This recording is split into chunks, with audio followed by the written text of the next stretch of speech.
On est de plus en plus taxés, donc il n'y a aucun souci, je paierai. Et ceux à qui il ne faut mieux pas en parler.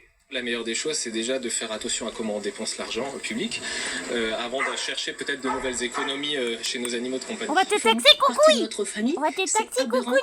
On va te taxer. Pourtant, chez nos voisins allemands, l'impôt sur les chiens a toujours existé. Regarde les copains de la en télé. 2023, il a généré plus de Ouais. 400 millions d'euros Tu de veux, copain? recettes. À Cologne, le mairie a récupéré plus de 7 millions Oui. d'euros l'an dernier. Les propriétaires de chiens reçoivent une vignette que le chien doit porter sur le collier afin que Regarde la télé, le bureau bébé, va y avoir de des l'ordre copains. public de la ville de Regarde des Cologne copains. puisse vérifier si la taxe est payée pour ce chien. La taxe est de 156 € par an et par chien.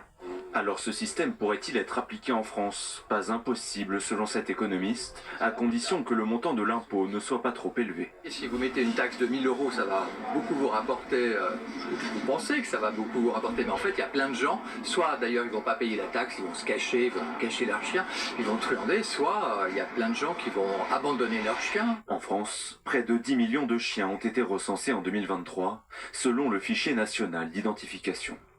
C'est pas pour demain. C'est une des